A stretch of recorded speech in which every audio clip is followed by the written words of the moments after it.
일회용 기저귀는 1961년에 P&G에서 팸퍼스라고 하는 제품을 출시를 하면서 만들어지게 되는데요. 이 P&G사에서 이 팸퍼스를 만든 사람은 누구냐면 빅 밀스라고 하는 연구원이에요. 이 셀룰로스라고 하는 섬유를 이용해서 일회용 기저귀를 만들었는데, 이 빅 밀스가 일회용 기저귀를 만들게 된 계기가 재밌어요. 손자 보다가 지쳐서 그렇다고 하는 일화가 있습니다. P&G에서 은퇴해서 손자를 돌보기 시작한 거죠. 왜? 자기 아들 부부는 맞벌이를 했으니까. 할아버지가 손자를 돌보기 시작했는데, 손자를 돌보면서 기저귀 갈아주기가 너무 힘든 거예요.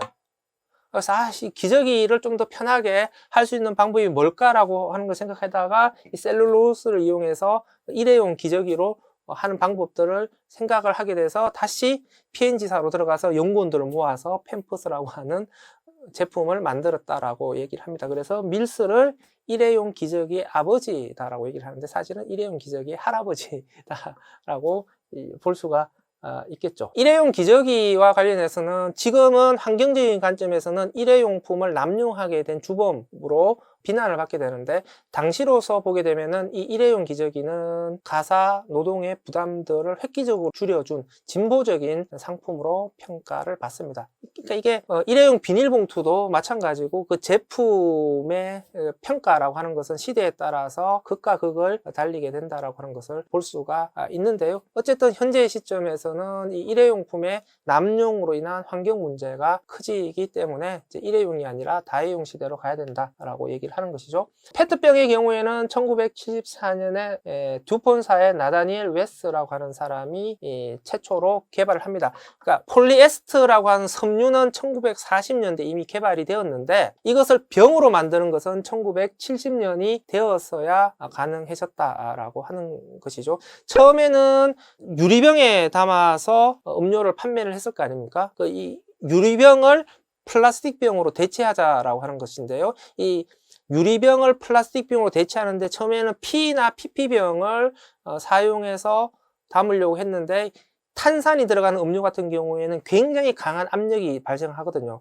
이 압력을 P나 PP병은 견디지를 못한 거죠. 그래서 일회용 플라스틱 병으로 대체하기 위한 시도가 실패를 합니다. 그러다가 나다니엘 웨스가 페트 소재를 이용해서 이 병을 만들므로써 강한 압력에 견딜 수 있는 병이 만들어지게 되고요. 그래서 1970년대가 되면은 이제 유리병 시대가 저물고 일회용 플라스틱 병 시대가 도래를 하게 됩니다. 일회용 플라스틱 병의 도래는 환경적으로 보게 되면은 일회용 플라스틱 쓰레기 발생량이 증가한다라고 하는 측면들이 있는데, 또 산업의 관점에서 보게 되면 지역 음료사의 경쟁력을 약화시키는 계기가 되었다라고 얘기를 합니다. 즉, 코카콜라나 펩시 같은 다국적 글로벌 회사들이 시장 지배를 공고하게 할 수 있는 계기를 준 것이 바로 그 일회용 페트병이다라고 얘기를 합니다. 왜 그럴까요?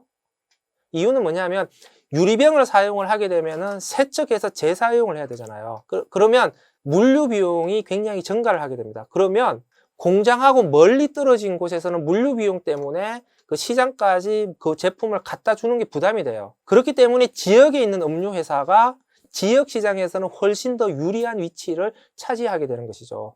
그런데 유리병이 아니라 일회용 페트병이 만들어지면서 물류의 부담이 획기적으로 줄어들게 됩니다. 일단 유리병보다 가볍기 때문에 물류 비용이 줄어들게 되는 것이고요. 다시 그 빈 유리병을 회수해야 될 필요성이 없는 거죠. 그러니까 공장에서 물건을 찍어서 판매하는 곳에 뿌려지면 끝나는 거죠.